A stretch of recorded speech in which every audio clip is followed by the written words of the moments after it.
सहाबी जब अपने घर गए बदर के बाद फतह पाने के बाद, तो उसके रिश्तेदार उसको मुबारकबादें दे रहे। वो आगे से पता क्या कहते हैं? कहते हैं किस लिए मुबारकबाद है? कि हमने तो उनको ऐसे काटा है जैसे बूढ़े जानवर। अल्लाह के नबी ने सुन लिया। आपने फरमाया ला तकुल यब्ना अखी, ऐ भतीजे ऐसे नहीं कहो, बल्कि हमने उनके सारे सरदारों को मारा है। जितनी भी पार्लियामेंट थी ना मक्का में आपको सताने वाली, वलीद बिन उतबा, शैबा, जितने भी थे सारे के सारे उस दिन पूरी पार्लियामेंट मुसलमानों ने तबाह कर दी। कोई उनकी असेंबली का मेंबर नहीं बचा।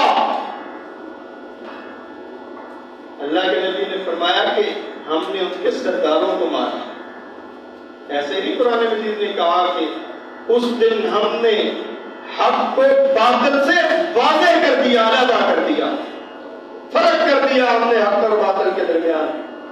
सिर्फ दो सरदार बचे। एक था अबू सुफियान जो काफिला लेके आ रहा, और दूसरा था अबू लहब जो इस जंग में शरीक नहीं हुआ। जब उसको खबर पहुंची मक्के, गम की शिद्दत के साथ 3 दिन के बाद वो मर गया। वो भी मर गया। उसके बाद 1 साल बाद जंगे उहद हुई, मुसलमानों से गलती हुई, नबी कायनात सल्लल्लाहु अलैहि वसल्लम की ताबेदारी नहीं की। सुनने 313 थे, नबी करीम सल्लल्लाहु अलैहि वसल्लम की ताबेदारी में थे, तो 1000 को तहस नहस कर दिया।